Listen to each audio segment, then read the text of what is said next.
রামলালার ঘরে ফেরার অপেক্ষা মন্দির গৃহে বিরাজমান হয়েছেন ইতিমধ্যেই। ললাটে তার চক্র, শঙ্খ, ওং, গদা, স্বস্তিক আর কোষ্ঠী বিগ্রহকে ঘিরে বিষ্ণুর 10 অবতারের অধিষ্ঠান। পদতলে হনুমান আর গরুর এই মূর্তি স্থাপন হয়েছে।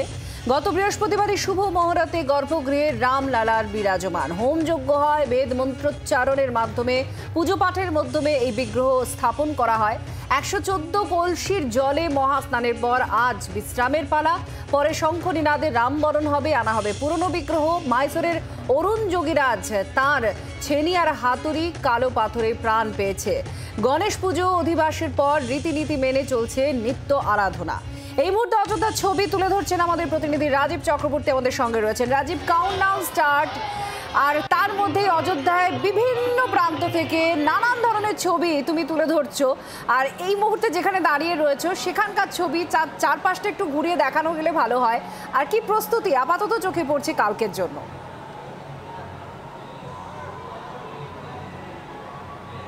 দেখো, প্রস্তুতি চূড়ান্ত এবং আমি এই মুহূর্তে রয়েছি মিডিয়া সেন্টারে এবং কিছুক্ষণ আগেই এখানে এসেছিলেন বিশ্ব হিন্দু পরিষদের সর্বভারতীয় সভাপতি আলোক কুমার। তিনি কথা বলছিলেন বিভিন্ন সাংবাদিকদের সঙ্গে এবং এখানে মিডিয়া সেন্টার তৈরি করা হয়েছে সরকারের পক্ষ থেকে এবং এখানেই সাংবাদিকরা থাকবেন, এখান থেকেই সম্প্রচার হবে। যেহেতু ভিভিআইপিদের মুভমেন্ট রয়েছে তাই সাংবাদিকদের বসার জন্য, সাংবাদিকদের কাজ করার জন্য একটা নির্দিষ্ট জায়গা করে দেওয়া হয়েছে। আর আমি এই মুহূর্তে সেখানেই রয়েছি। তুমি যে অযোধ্যার সার্বিক পরিস্থিতি, সার্বিক পরিবেশটা জানতে চাইছিলে, আমরা সকালটা শুরু করেছিলাম একেবারে রাস্তায় এক বৃদ্ধ সাধুর তার পরিক্রমা দিয়ে। তিনি 50 বারের বেশি পরিক্রমা করে ফেলেছেন 15 কিলোমিটার একটা রাস্তা। সেই 15 কিলোমিটার রাস্তাটার নাম হচ্ছে পরিক্রমা মার্গ। মন্দিরকে কেন্দ্র করে তার চারিদিকে গোল করে একটা মার্গ তৈরি করা হয়েছে, একটা রাস্তা, সেটির নাম পরিক্রমা মার্গ। সেই 15 কিলোমিটার রাস্তা তিনি 108 বার পরিক্রমা করবেন এবং তার মধ্যে অর্ধেক প্রায় করে ফেলেছেন। এইখান থেকেই দিনটা শুরু হয়েছিল। তারপর আমরা যখন লতা মঙ্গেশকর চকে গেলাম, সেখানে দেখলাম একেবারে সাধু, সাধারণ মানুষ, বাংলা থেকে আসা একেবারে হতদরিদ্র মানুষ, বিভিন্ন পেশার সঙ্গে যুক্ত মানুষ, তারা আসছেন। কোথায় যাচ্ছেন? তারা রাম মন্দির দূর থেকে দেখতে চাইছেন। তারা কিন্তু প্রত্যেকেই জানেন যে মন্দিরের দর্শন আজকে হবে না, কিন্তু এখন থেকেই এসে অপেক্ষা করছেন 22-এ উদ্বোধন হয়ে যাওয়ার পর, অর্থাৎ আগামীকাল যখন প্রধানমন্ত্রী নরেন্দ্র মোদী মন্দিরের উদ্বোধন করে দেবেন, যখন প্রাণ প্রতিষ্ঠা হয়ে যাবে, তারপরে 23 থেকে তারা যে কোনো একদিন যাবেন এবং মন্দির এবং রামকে তারা দর্শন করবেন। এই আবেগ, এই ভক্তি, এটা কিন্তু অযোধ্যার কোনায় কোনায় যে কোনো জায়গায় দাঁড়ালেই পাওয়া যাচ্ছে। কাতারে কাতারে মানুষ আসছে। রাম ভক্তি, যে আবেগ, যে ধর্মপ্রাণ মানুষ তারা জড়ো হচ্ছেন ইতিমধ্যেই অযোধ্যা জুড়ে, তো তার খুব স্বাভাবিকভাবেই অযোধ্যা প্রশাসনের উপরেও এটা একটা চ্যালেঞ্জ এবং চাপের জায়গা যে সুষ্ঠুভাবে প্রত্যেক মানুষকে তাদের যে গন্তব্য সেই জায়গায় পৌঁছে দেওয়া, তাদের রিচুয়ালস বা তারা যেটা করতে চাইছে সেটা যাতে তারা করতে পারেন, সেই দিক থেকে প্রশাসন কিভাবে নিজেকে গুছিয়েছে আপাতত?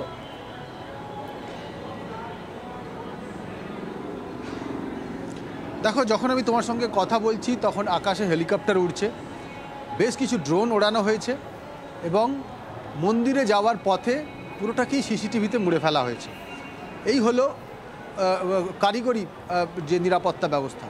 এছাড়া 5 স্তরীয় নিরাপত্তা ব্যবস্থা একেবারে নিশ্চিত করা হয়েছে, এটা আমরা আগেই দর্শকদের জানিয়েছি। 5 স্তরীয় নিরাপত্তার মধ্যে ভিভিআইপিদের নিজস্ব দেহরক্ষীরা থাকবেন, তারপরে থাকবে এসপিজি, তারপরে থাকবেন এনএসজি কমান্ডোরা, তারপরে থাকবেন কেন্দ্রীয় যে আধা সেনারা, এবং তারপরে রাজ্য পুলিশ এবং রাজ্য পুলিশের এটিএস, একটি বিশেষ শাখা। এই 5 স্তর কিন্তু ভেদ করার কোনো প্রশ্নই থাকছে না। তার কারণ একেবারে উত্তরপ্রদেশের পুলিশের যে প্রথম যেখানে আটকানো হচ্ছে, উত্তরপ্রদেশ পুলিশের যে 5 স্তরীয় ব্যবস্থার, 5 স্তরীয় নিরাপত্তা ব্যবস্থার শেষ স্তরটা, সেখানেই থাকছে কিন্তু উত্তরপ্রদেশের সশস্ত্র বাহিনী।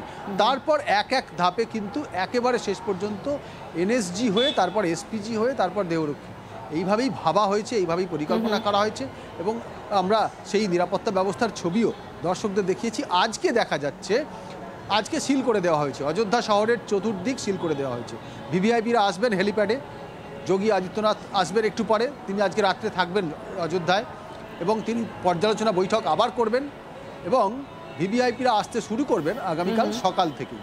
এখন যারা আসছেন তাদের আমন্ত্রণ জানানো হয়েছে, তারা আমন্ত্রণ পত্র দেখানোর পরই তাদের গাড়ি আসতে দেওয়া হচ্ছে অযোধ্যায়। অযোধ্যা এই রাম মন্দির চত্বর থেকে আরও অনেক বিস্তৃত, সেই বাইরেই সমস্ত রাস্তা সিল করে দেওয়া হয়েছে। সেখান থেকে পাস ছাড়া কোনো গাড়িকেই আসতে দেওয়া হচ্ছে না, আর যারা আমন্ত্রিত তারাই আসতে পারবেন শুধু। তবে এই ব্যবস্থার মধ্যেও একটা ব্যবস্থা চালু রয়েছে, তা হলো সাধারণ মানুষ যারা ভক্তি নিয়ে মন্দিরের উদ্দেশ্যে রওনা হয়েছেন তাদের আটকানো হচ্ছে না। গাড়ি আসতে না দেওয়া হলেও যারা মন্দিরের দিকে পায়ে হেঁটে এগোচ্ছেন তাদের আসতে দেওয়া হচ্ছে। এক সুন্দর ব্যবস্থাপনা করা হয়েছে। আর এখানে রাজীব, আর শেষ যে অংশটা একটু তোমার কাছে জানতে চাইবো, কলকাতা বা বাংলার যোগ এই অযোধ্যার এই বিশাল কর্মকাণ্ড, গোটা দেশের আবেগ যেখানে জড়িয়ে রয়েছে এখন দেখা যাচ্ছে, সেই কলকাতা যোগ বা বাংলা যোগ ঠিক কিভাবে এলো, সামনে এলো আমাদের?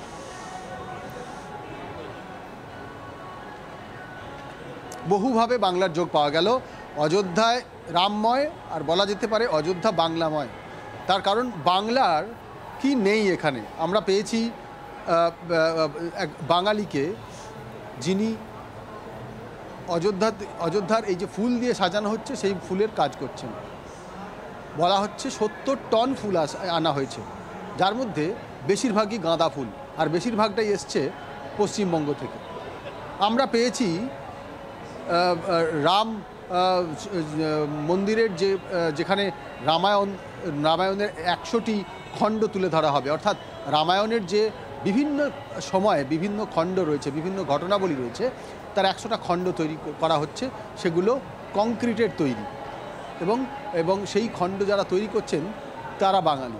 তারা 11 বছর ধরে এখানে রয়েছেন, অযোধ্যায় রয়েছেন।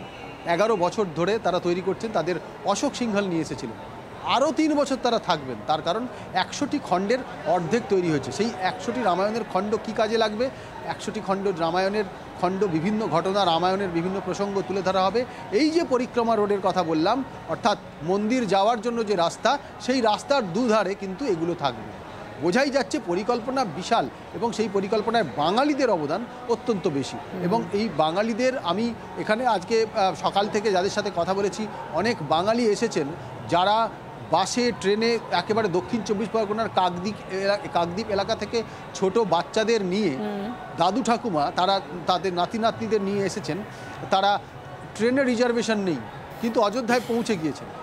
এখানেই বোঝা যাচ্ছে যে বাংলার সঙ্গে একটা যোগাযোগ কিন্তু সরাসরি স্থাপন হয়ে গিয়েছে। আমরা বিভিন্ন এলাকায় এই রাম মন্দিরের যারা বিভিন্ন কাজের শিল্পী রয়েছেন, সেই শিল্পীদের মধ্যে আমরা বাঙালি পেয়েছি।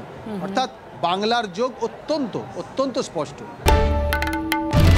বাংলার আওয়াজ, বাঙালির আবেগ, জি 24 ঘন্টা।